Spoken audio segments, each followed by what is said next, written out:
فبأي آلاء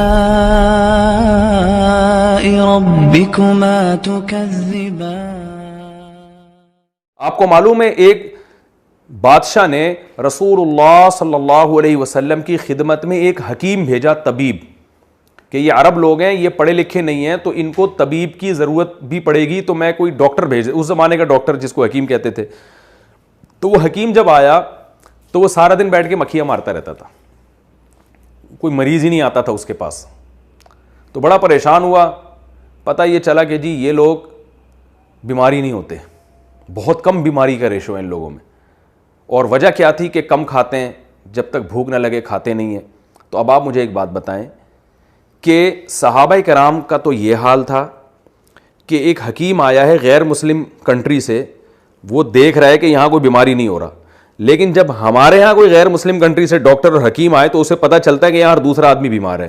تو صحابہ کے زندگی کے زیادہ قریب ہم لوگ ہیں اس معاملے میں، ہر چیز میں نہیں کہہ رہا میں، صحت کے معاملے میں ہم لوگ ہیں یا گورے صحابہ کی زندگی کے زیادہ قریب ہیں؟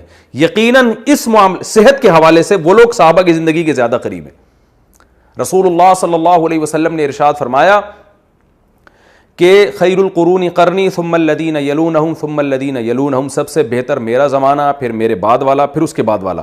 اور پھر آپ نے فرمایا اس کے بعد جو زمانہ آئے گا اس میں جھوٹ بھی پھیل جائے گا، اور آپ صلی اللہ علیہ وسلم نے فرمایا اور ان لوگوں میں موٹاپا پھیل جائے گا. اب آپ اندازہ لگاؤ، آج یعنی موٹاپے کو نبی صلی اللہ علیہ وسلم نے ایک برائی کے طور پر بیان کیا. اب آپ مجھے ایک بات بتاؤ، موٹاپا ہماری قوم میں زیادہ ہے یا غیر مسلموں میں زیادہ ہے؟ آپ کو موٹاپا مسلمانوں میں زیادہ نظر آئے گا، بہت معذرت کے ساتھ. تو اس سے پتہ چلتا ہے کہ ہمارے اندر کوئی فالٹ ہے.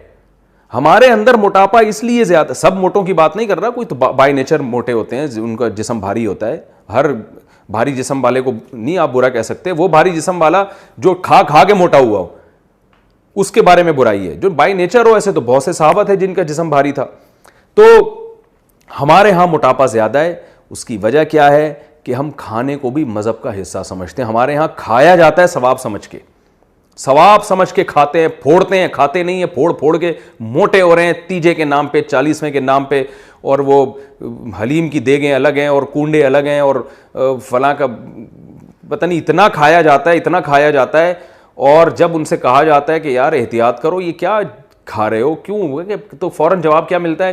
او بھائی زندگی موت اللہ کے ہاتھ میں، اتنا وہمی بننے کی ضرورت نہیں ہے، اتنا پاگل ہونے کی ضرورت نہیں. اس کا مطلب کیا ہے کہ آپ مذہب کا غلط استعمال کر رہے ہیں. نتیجہ یہی نکلا نا، کیونکہ آپ میں اگر موٹاپا زیادہ ہے، اور ایک طرف اسلام میں صاف طور پر یہ کہا گیا کہ موٹاپا پسند نہیں ہے، اسلام اللہ کو پسند نہیں ہے. حدیث میں تو صراحتاً ہے کہ ایک یہودی سے آپ صلی اللہ علیہ وسلم کی بات ہوئی، وہ بہت موٹا، توند موٹی تھی اس کی، کھا کھا کے موٹا ہو گیا تھا. تو آپ نے اس کو فرمایا کہ کیا تمہیں پتہ نہیں ہے کہ تورات میں اللہ نے کیا فرمایا؟ تم اپنی آسمانی کتاب میں دیکھو، اس میں لکھا ہے کہ جو اس طرح موٹی توند والا ہے اللہ کو پسند نہیں ہے. لیکن یاد رکھیں یہاں وہ موٹی توند ہے جو کھا کھا کیا ہوا، بائی نیچر کسی کے پیٹ زیادہ ہے، کسی بیماری کی وجہ سے زیادہ ہے، تو وہ اس میں داخل نہیں ہے. تو موٹی توند والے کو ناپسند کیا گیا ہے جو کھا کھا کے موٹا ہو گیا. تو آپ بتائیں یہ جو ہمارے ہاں زیادہ تر موٹے، سب کی بات نہیں کر رہا، یہ کیا بائی نیچر ہے؟ ان کی ماؤں نے کیا ان کو ایسے جنا تھا؟